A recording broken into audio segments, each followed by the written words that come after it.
Alors, pour la question B, je commence par observer, prendre conscience des variables, comme d'habitude.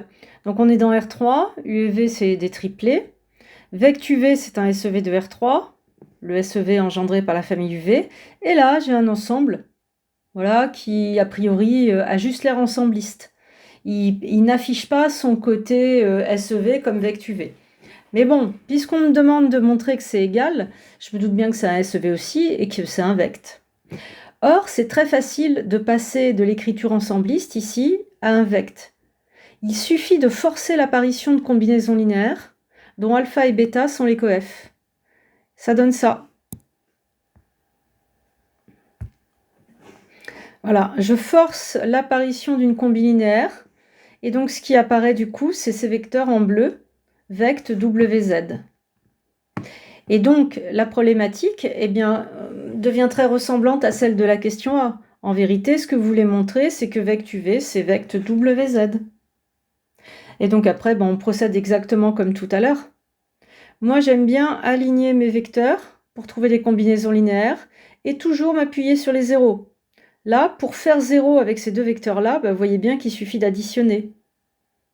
Et en effet, quand vous faites U plus V, ça donne pile poil de 1, 0. Et là, pour faire apparaître ce 0 ici, vous voyez bien qu'il faut soustraire. Et donc, il me semble qu'on peut observer facilement ces deux combinaisons linéaires.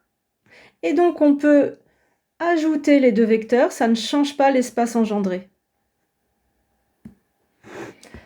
Alors, je vous rappelle dans l'autre sens qu'il suffit de combiner intelligemment.